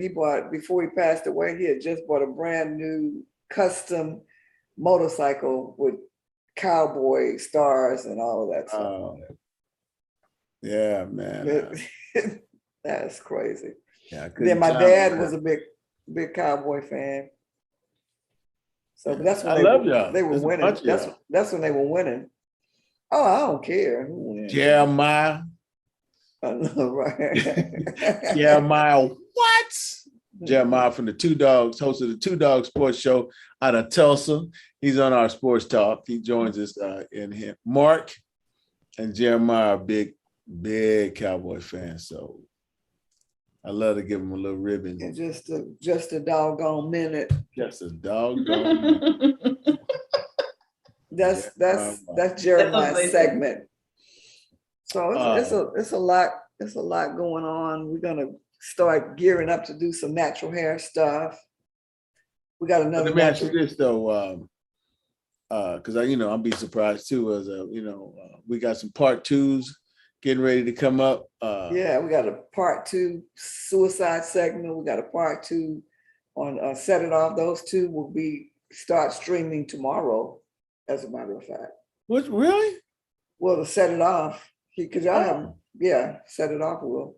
So they'll be on Monday, or just will they be on? No, they won't be on Monday. Okay. We're gonna strategize Thursday. Okay. Oh, my bad. Am I all ahead of things? We should have been. I'm just talking like. I love it though. That's what But it's coming. They had over 4 hours of streaming. I mean, they just went on last week. Yeah. So wow. That's pretty phenomenal. We got some stuff that we just coming up, you know. And Now, how many times have you all been, has TAAN TV been on Fox and WOAI? Y'all put a lot of content out. Well, or we put Vance and I total have been on 6 times because I've been on twice on two Mondays, so that's 4. Vance has been on twice on the 2 channels. So that's, what is that, 6? And then Tiffany, on the record with Tiffany, that's 8. Mm-hmm. And then Dr. B? Dr. B's Buzz, that's, what is that, 10? And then 11, so 11 times. Set It Off was on the morning show. And that's in what, 4 weeks? Mm-hmm. So 11 times in 4 weeks. So that means that well, 5 weeks. Is it 5 weeks? On the record with Tiffany, me. Yes. Well, I would say that that's no, it's 4 weeks because one of them went on 2 in the same week. We had 2 in the same week. Yes. That's a pretty successful launch there of a network partnership. Yeah, it's unheard of. Yeah, that's right. It's unprecedented. Yeah. Unprecedented is okay. I was saying this to the powers that be over at Salem that TAAN television is making history right now. And you don't realize you're making history when you're in the midst of making history. You're just doing what you always do every day. But I have to tell you, I'm so happy and proud of everything that you're doing, Laura and Vance. Laura as the creator, Vance as a producer. Feisty, fiercely, fabulous. That's right. Phenomenal of all time. All the good F words. Phenomenal comes in there. Phenomenal. That's right. Phenomenal is really the word, the most important one. I'm going to resubmit the spelling of that word to Webster. Remember when they do it sometimes. They do. They change it. They kind of change with the time. So if we keep saying phenomenal with an F, you never know. Okay, so like a weird side with that. One of my teachers when I was in boarding school actually like worked on dictionaries. It's like this weird little nerdy teacher who did that. So he was always like, this may become a word. I was like, oh, okay. Is this gonna give me a good grade? Yeah. If people keep saying it, it will. It does. Some new words. But anyway. But I'm proud of you. Wow. I'm just proud to be a part of this. I'm part of this network and what you're doing. So I'm looking forward to seeing everything that happens. How many people end up on television 11 times in 4 weeks with a partnership like this? I've never seen a partnership like this ever. It's unbelievable. Anywhere. It's unprecedented. Mm-hmm. You sound like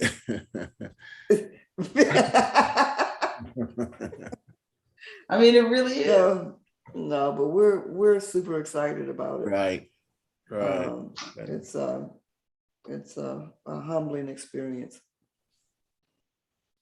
So we are. There's a lot to be thankful for. Like I was having a no praise party and praise update on this every day. Yep. Like, yeah, man. There's a lot to be thankful for. Yeah, it's just grace and favor, the grace of God. It really is. It really is. But I do want to say, y'all, that don't sleep on this. I hate to put a spoiler on things, but the Corona thing. So do what you're doing to keep yourself safe. Yes. And I just want to give a shout out to one of our my childhood classmates, Mr. Leroy Davis, that went on. And, you just never know. So, kind of, how people say, give their flowers while they're, still living, and just, hey, so, the creator of TAAN TV was such gracious to let me have my, everybody. We were from a small military community in Missouri. And, so this is our junior high school years. Those years where, you really have fun before you go off to college. Everyone went off to college, and then being military, we just scattered out because a lot of us was from different areas. And we had a lot of us ain't seen each other in, like 30, 40 years. Wow. So we Zoomed last night and gave a little tribute to Leroy. And it was cool to see some of the cats, man. And my thing is to see some of the younger cats that were under us, that looked up to us, and they're doing well, and that's what makes me,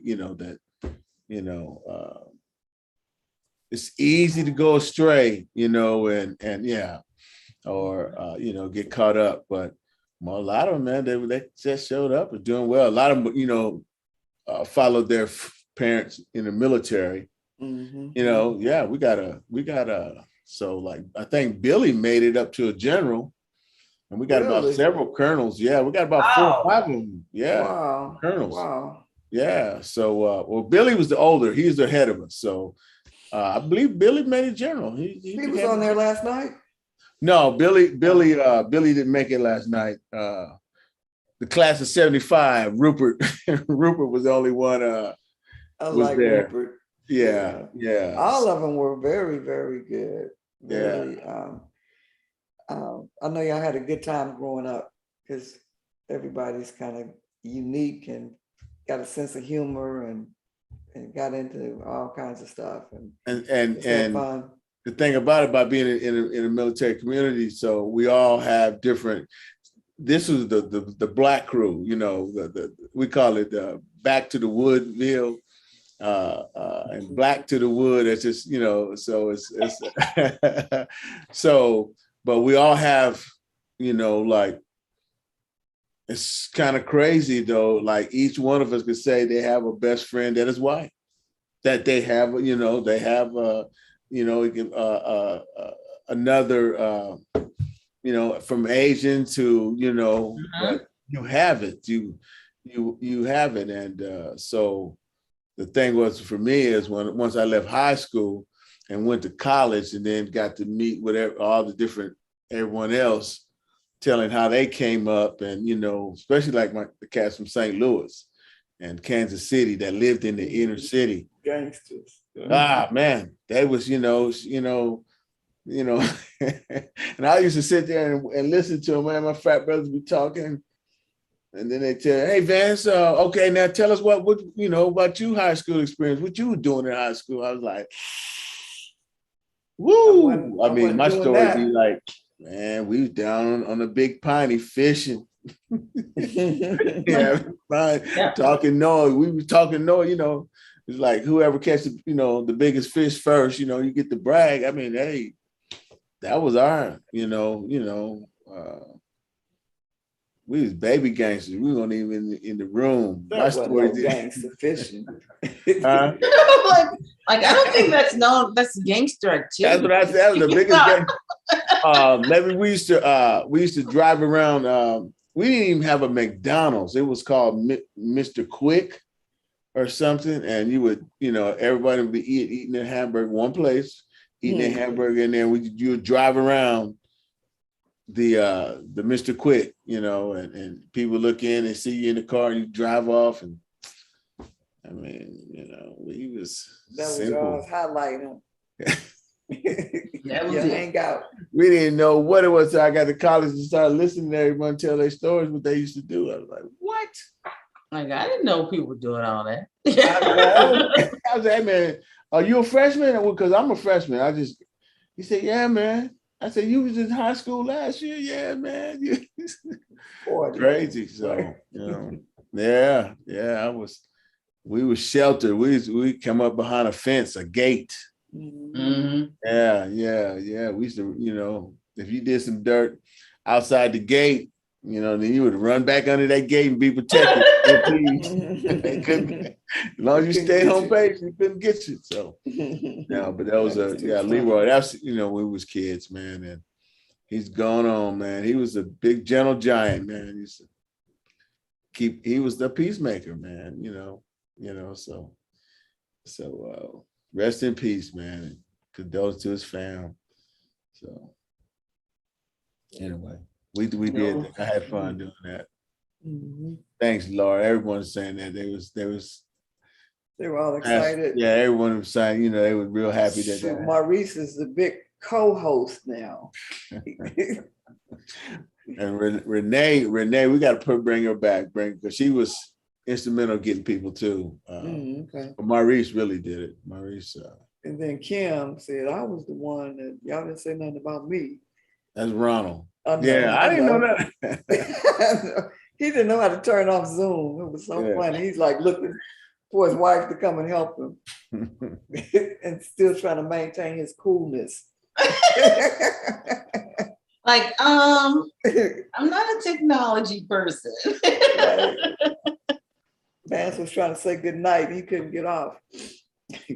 Oh, yeah. So it's the funeral's Monday. So anyway, but yo guys, like I say, keep wearing a mask and get your shots if you do that, your thing. So do your thing and just try to stay safe because time don't wait on nobody. Huh? COVID is not a joke. And what you feel with that disease and losing people to it, we shouldn't. If we can stop this, let's do that. So if something as simple as wearing a mask and washing your hands will stop it and push it back, let's do it. Cool. That's good. Well, y'all got anything? No, I just want to say that you have been tuned into TAAN TV. Where we have a local feel and a global reach. Right. And we always have good music at the beginning and the end. Well, you know what I'm gonna do? I better hurry up because my mind might be going out, Laura. Wait, I have something to say. Go ahead. Texas Kidney Foundation has a golf tournament that we're going to be doing. What? Yes. What? That's right. It's going to be on April 21st. Okay. And it's going to be at the Quarry. At the Quarry Golf. How much is a whole sponsor? I believe it's $450. I'll go and look. Because we were looking at sponsorships and what that's going to be. I think our lead sponsor, I don't want to say it yet, but we got a pretty significant lead sponsor there. And it's going to be a fun party. Because we're going to get to do some amazing things with the fundraising that we do from that. So if you like to golf, let's get out there and have a good time together. Yeah, Vance golf. Nah, ain't nobody like the golf. Ain't nobody like the golf. Yes. So it's going to be a great time to help save, raise some money to save lives and have a good time with some good friends. So mark your calendars. We'll do it. Okay, y'all talk a little bit more. I'm trying to find this one. I got a new song. Oh, V. And we need to. While y'all doing that, can I play? There it is. Go ahead. No, go ahead. Yeah. Nah. Girl. No. Get out there. Tiffany, if you ask. Woo. I like mini skirt. I know. I'm just teasing her with mini skirt. Mini That's skirt. lightly band, so mini skirt. That's our ace in. That's the ace in the hole. Mm-hmm. That's a retirement money. You could play mini skirt, dress. or you could play Work is the New Hustle. All right. Yep. I'm ready. Laura, I thought is that what you're getting ready to do? No, I was gonna play what's his name? Bill Bellamy. Bill Bellamy is hilarious. This R. Especially Kelly his jokes take while on you're R. looking Kelly. for that. Especially Armand? Huh? What's that? I was gonna. Have you found your song already? Oh, but go ahead, play it. I can wait. I can hold on. Okay, because I have to. Yeah. Wait a minute, I let it close. I got it. I got it ready whenever you are. Go ahead. Okay, let me see if I still have it. Yeah, Tiffany, yeah, that'd be good. Who's planning it for you? DCI, it's Dialysis Clinics Incorporated. They've been Nice. taking the lead on helping us to plan this because they have the manpower to help us do that. So they have been absolutely wonderful about helping us find the venue and going to the venues and stuff. Did you say the quarry? Yes, it'll be at the quarry. The quarry's nice. Yes, and nice. The quarry has just been they just opened their arms to us. So we're very thankful to the quarry for believing in our mission and what we're doing and making their facility affordable to Texas Kidney Foundation for our first annual golf tournament. So can TAAN TV bring our cameras out? You know you can. Because On the Record with Tiffany will be there. On the record, all right. Have media row.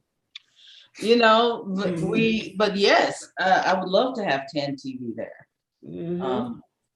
I think. You're probably wondering where I went, huh? No.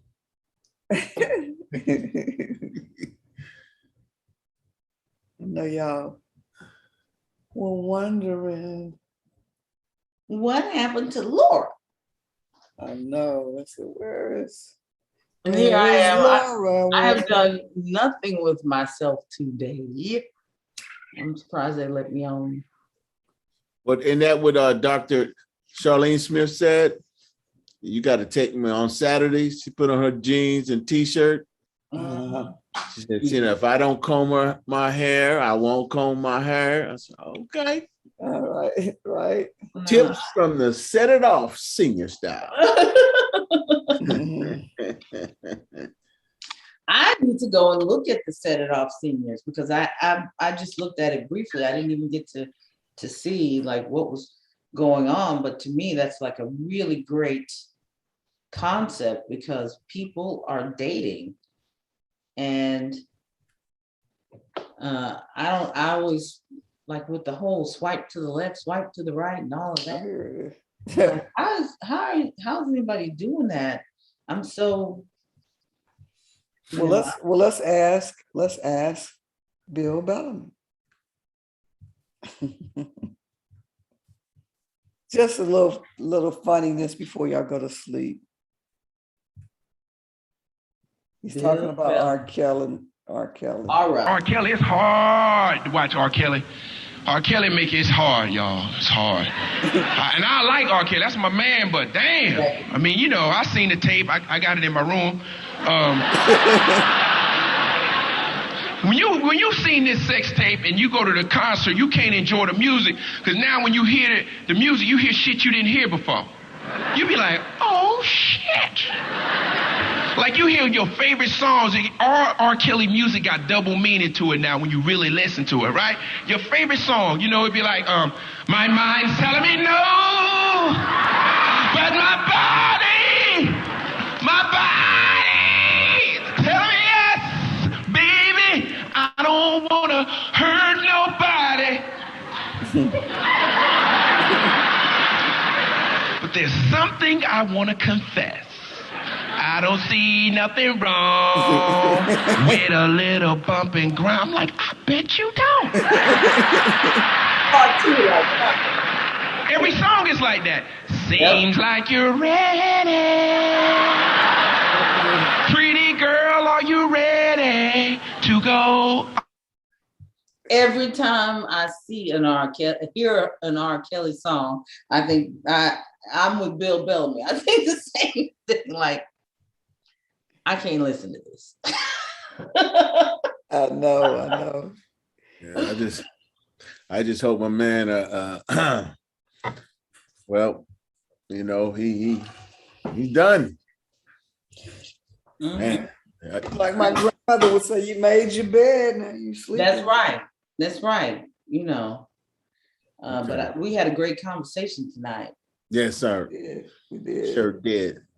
So y'all, I'm gonna take us out. You know, TAAN TV is quickly gonna become independent. You know, I'm down for the cats that's out there trying to make it and are making their own music. And so, you know, we're gonna have a night where we're just gonna play our own music from TAAN TV. So we'll have a new brother named Jovan, you know, and we're trying to get everybody to come through. So when this pandemic is over, we'll have one heck of a concert. But right now, you guys, this is Be Who You Are by Jovan. Check it out. What happened to my head? Let me show you how I feel. Let me show you how I feel. Baby, you're a star. You got me so high 'cause you raised the bar. Yeah. No one else can come close, no, not by far. No. That makeup's just a band-aid for your scar. Don't forget you heard it here on TAAN TV at night. Can't you see that you're blinded by the insecurity? Yeah, caught up in trends of society. But even they cannot deny your beauty and their trend. Loving you. That's some good step music, huh? Yeah. Tips of your head to your cuticles, from your heart to the depths of your soul. Hey, gonna let you know that I want you to be. I want you to just be who you are. Yeah. I want you to be who you are. I want you to be just who you are. Yeah. This is really good. You got a heart up on your sleeve, you wear it well. I'm telling you, When you try to be TAAN can unique, throw you a never live fail. concert.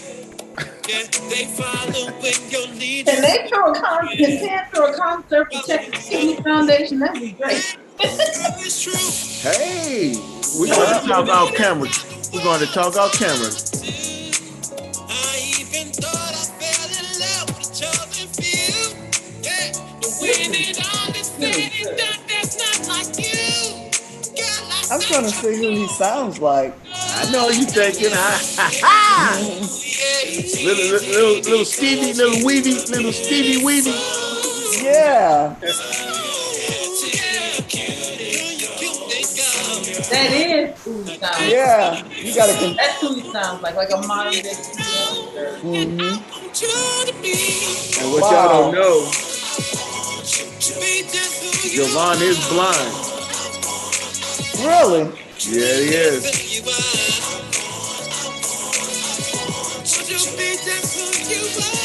That boy bad.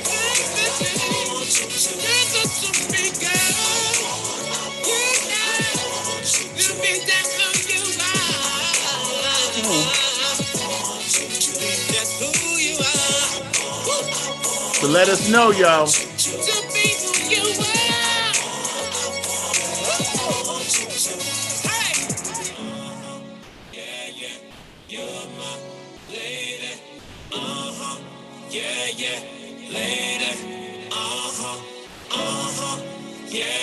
Jovan.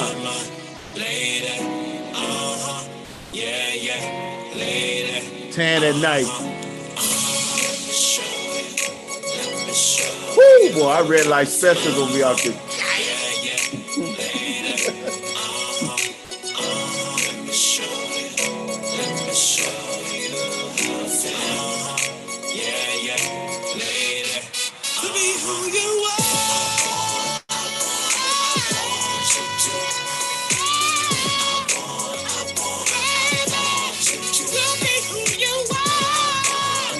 Dirty, dirty.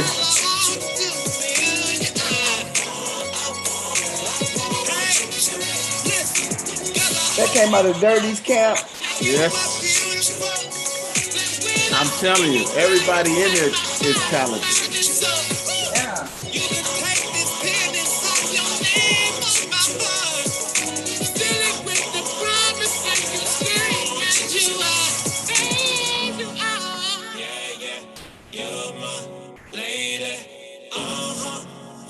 Yeah.